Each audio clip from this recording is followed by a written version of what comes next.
अस्सलाम वालेकुम वरहमतुल्लाह। तो जो इम्पोर्टेंट टॉपिक लाइट रिफ्लेक्शन और रिफ्रैक्शन में जो केसेस में जो अक्सर बच्चों को कन्फ्यूजन होता है वो एक डिफरेंट तरीके से, क्योंकि अब तो सारा मतलब जो सिलेबस में टॉपिक्स है सारा तो नहीं हो सकता, लेकिन जो 10th के एग्ज़ाम्स अब बिल्कुल नज़दीक है, इसलिए जो जो मेन टॉपिक्स है जिनमें अक्सर बच्चों को कन्फ्यूजन होता है वो ही मैं खाली डिस्कस करूँगा अपने इनमें वीडियोज़ में। तो जो आज का टॉपिक है वो है image formed by lenses and mirrors, जिसमें आप सबको पता होनी चाहिए कि कनकेव के 6 केसेस हैं और उसके कन्वेक्स मिरर के 2 हैं, कन्वेक्स लेंस के वापस वही 6 केसेस और कन्वेक्स लेंस के 2 केसेस हैं। ठीक है, ये जो केसेस हम लोग स्टडी करते हैं, जो रे डायग्राम से हम लोग दिखाते हैं कि किस तरह से इन्फिनिटी पे अगर ऑब्जेक्ट होगा तो इमेज कहाँ पे बनेगी, फिर नेक्स्ट केस में ऑब्जेक्ट कहाँ पे आता है, इमेज कहाँ पे बनती है। स्टडी करने का जो आसान तरीका है वो है कंपैरेटिव स्टडी, या जिस तरह हम लोग, मैंने यहाँ पे साइड में लिख के भी रखा है, क्योंकि मेरा यह मानना है कि चीज़ें याद करने से याद नहीं हो जाती है, मतलब वो याद होनी ही चाहिए इस तरह की, मतलब जब आप उनको मेमोराइज करोगे तो कुछ ट्रिक से आप याद करो। जैसे जैसे डाइवर्सिटी में, बायोलॉजी में हम लोगों को टेक्सोनॉमिक कैटेगरीज याद नहीं करनी पड़ती है, वो याद हो जाती है क्योंकि हमारे पास उसके लिए एक जो फॉर्मूला ऑलरेडी बन के है, या कुछ ने अपनी भी बनाई है आजकल। किड्स पुट कैट्स और फायर्ड गैस टू, जिससे कि के से किंगडम, पी से फाइलम, सी से क्लास, ओ से ऑर्डर, एफ से फैमिली, जी से जीनस, एस से स्पीशी। इसी तरह मैथ में भी इनफैक्ट, मतलब वरना बोलते हैं मैथ में कुछ याद नहीं करना होता है, लेकिन जो चीज़ें ट्रिक से याद होंगी वो हमेशा याद रहती है। वैसे ही मेरा मानना है कि जैसे केसेस है, ये याद करने की जरूरत नहीं है आपको कि इस केस में ऐसा हो रहा है, इस केस में ऐसा हो रहा है। आप कंपेरेटिवली इन केसेस को देखो, आपको समझ आ जाएगा कि याद नहीं करना है, ये खुद ब खुद याद रह जाता है। अब जैसे कि कनकेव मिरर है, इसमें 6 केसेस है, ठीक है, और जो कन्वेक्स लेंस है जो मैंने यहां पे बनाया उसके भी 6 केसेस है, और ये दो जो है, चाहे कन्वेक्स मिरर हो या सॉरी कनकेव लेंस हो, तो उसमें 2 ही केसेस होते हैं।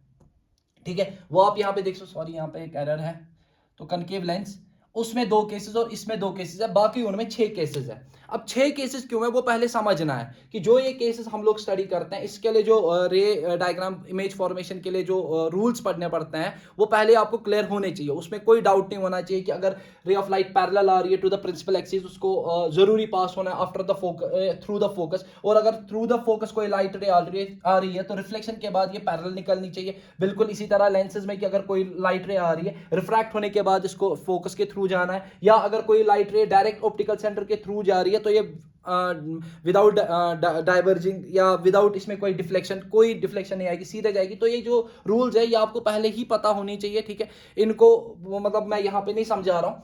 अब जो केसेस की बात आ रही है, कनकेव मिरर को अगर हम लोग लेंगे, कनकेव मिरर में 6 केसेस इसीलिए है, आप जब कनकेव मिरर को बनाते हैं, हम जब बनाते हैं तो इसका जो आउटर बल्जेड सरफेस वहां से रिफ्लेक्ट वो जो पॉलिश करके होता है, तो अंदर वाला साइड जो है रिफ्लेक्टिंग बनता है। अब जो इसमें अंदर वाले कर्वेचर, क्योंकि सबको पता होगी कि ये असल में एक स्फेयर का पार्ट होता है, उसी का एक छोटा सा टुकड़ा लेकर हम लोग ये कर्वेचर लेते हैं जिससे हम लोग कनकेव मिरर बनाते हैं। उसका अपना एक सेंटर होगा, क्योंकि स्फीयर का अपना सेंटर होता है, और फोकस वो पॉइंट होता है जहां पे सारी light rays reflecting from the concave mirror meet करती है। ठीक है, एग्जैक्टली कोई पॉइंट नहीं होता है, क्योंकि अब अपर्चर ऐसा, क्योंकि इसमें ये हम लोग एजम्पशन लेते हैं, खैर वो अलग बात है।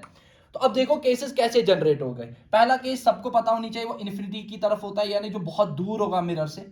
उसके बाद जो लोकेशंस आएंगी वो एज पर दीज 2 पॉइंट्स आएंगी, यानी सेंटर ऑफ कर्वेचर और फोकस को लेकर। मींस जो पहली लोकेशन होगी वो सी के पीछे होगी, तो पहली लोकेशन, हालांकि ये तो है ही पहली लोकेशन, फर्स्ट लोकेशन तो यही है। सेकंड लोकेशन ये बनेगी बियॉन्ड सी, जब सी से पीछे चले गए अब सी तक आना है, तो सी पे जो लोकेशन होगी वो तीसरी लोकेशन होगी। फिर सी और एफ के बीच में एक और लोकेशन होगी जिसको हम फोर्थ लोकेशन बोलेंगे। उसके बाद जो फिफ्थ लोकेशन होगी वो एफ पे होगी, एंड जो लास्ट वाली लोकेशन यानी सिक्स्थ लोकेशन होगी वो होगी एफ और पी के बीच में। यानी जो ये 6 केसेस बनेंगे, ये याद करने की जरूरत नहीं है, ये आपको खुद ही समझ आना चाहिए कि ये लोकेशंस खुद ब खुद जनरेट हो जाएंगी। तो आप खुद इसको अंडरस्टैंड कर सकते हो कि इन्फिनिटी, फिर उसके बाद केस कैसे जनरेट होगा। वैसे ही बिल्कुल कन्वेक्स लेंस के जो 6 केसेस है वो भी ऐसे ही जनरेट होंगे कि इसमें 2 पॉइंट्स हमारे पास है, एफ और 2F। ठीक है, कुछ बुक्स में अलग अलग कन्वेंशन है, क्योंकि मैं क्लियर करूं, क्योंकि बाकी बहुत सारे बच्चों को फिर कंफ्यूजन होता है, किसी पे F1 F2 करके लिखा होता है, कहीं पे कुछ लिखा होता है। तो ये आपकी मर्जी है, इसमें कोई भी आपको नहीं बोल सकता है कि आपने क्यों कौन से वैल्यूज लिए हुए हैं, मतलब ना वेरिएबल्स लिए हैं, किस तरह आप इसको दिखाते हो।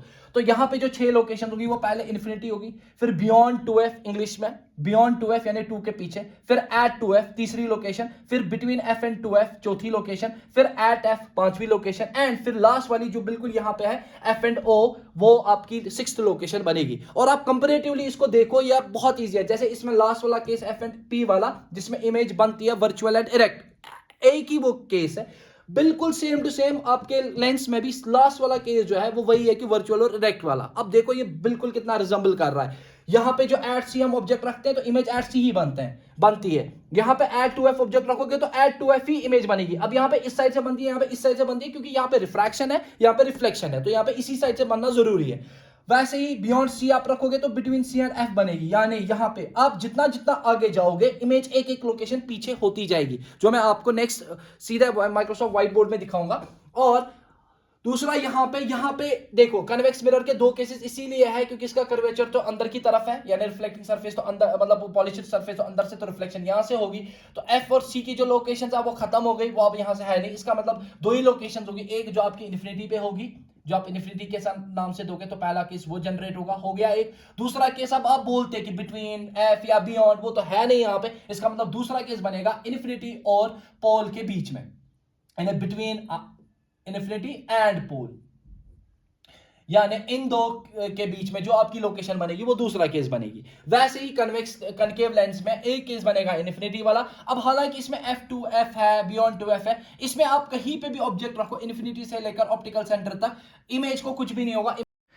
बेसिकली यहाँ पे जो मुझे ये बोलना है कि जो इमेज बन रही है वो लेफ़्ट साइड से बन रही है, चाहे इन्फिनिटी पे ऑब्जेक्ट हो, इमेज तब भी फोकस पे बनेगी। लेकिन ये लेंस है जिसमें मैं दिखा रहा हूँ कि राइट साइड, क्योंकि मिरर का कॉन्सेप्ट दिमाग में है, जबकि इमेज लेफ़्ट साइड से बनेगी और वो फोकस पे बनेगी जब इन्फिनिटी पे ऑब्जेक्ट होगा। और अगर इन्फिनिटी और लेंस के बीच में कहीं पे भी ऑब्जेक्ट हो, 2f, f, between 2f and f या बियॉन्ड 2f, तब भी image between f and o लेकिन लेफ़्ट साइड से बनेगी। मैं लेकिन वीडियो में राइट साइड से दिखा रहा हूँ, जो कि नहीं है। केसेस है वो डिपेंडिंग अपॉन द लोकेशन है, आप जिस लोकेशन पे हो उसी लोकेशन के अकॉर्डिंगली आपकी इमेज शिफ्ट हो रही है। आप जितना नजदीक आ रहे हो, जैसे इन्फिनिटी पे अगर रखते हैं तो एफ पे बनती है, अब देखो जब एफ पे रखते हैं ना तो ऑटोमेटिकली इन्फिनिटी वाला केस आ जाता है, यानी इसमें तीन केस के अपोजिट है। क्या मतलब, अब अगर आप बिटवीन बियॉन्ड सी रख रहे हो, यानी आप एक स्टेप आगे आप इन्फिनिटी पे थे तो इमेज बन रही थी एफ पे, आप इन्फिनिटी पे थे इमेज एफ पे बन रही थी, आप एक लोकेशन आगे आ गए यानी बियॉन्ड सी आ गए तो इमेज एक लोकेशन पीछे चली जाएगी, यानी अब वो जो एफ पे इन्फिनिटी पे बन रही थी अब वो एफ और सी के बीच में बनेगी, यानी यहां पे बनेगी इस पोर्शन में, जब आप यहां पे होगे बियॉन्ड सी। अब जब आप नेक्स्ट लोकेशन यूज करोगे यानी सी वाली लोकेशन यूज करोगे, एफ और सी के बाद जो नेक्स्ट लोकेशन होगी वो सी वाली होगी। तो आप हमेशा देखते हो जब सी पे ऑब्जेक्ट रखते हैं सी पे ही इमेज बनती है। और यही वो केस है जहां पे दोनों केसेस, यानी जहां पे आपकी image distance object distance same हो जाती है, जब डिस्टेंस सेम हो गई तो ऑटोमेटिकली मैग्निफिकेशन कुछ भी नहीं होगी, यानी सेम साइज मैग्निफिकेशन 1 होगी, मींस ऑब्जेक्ट और इमेज हाइट बराबर आ जाएंगी। वो भी वही सेम टू सेम यहां पे भी होता है लेंसेज में। इस तरह से कंपैरेटिवली स्टडी करने पे आपका जो पढ़ने का तरीका वो बहुत आसान बन जाता है। ऐसे और सारे लेक्चर्स चाहे वो केमिस्ट्री के हो, जैसे केमिस्ट्री में नोमेनक्लेचर है, इसी तरह हेरिडिटी एंड जेनेटिक्स बायोलॉजी में है, या कई और सारे टॉपिक्स है, आपका एंडोक्राइन सिस्टम है।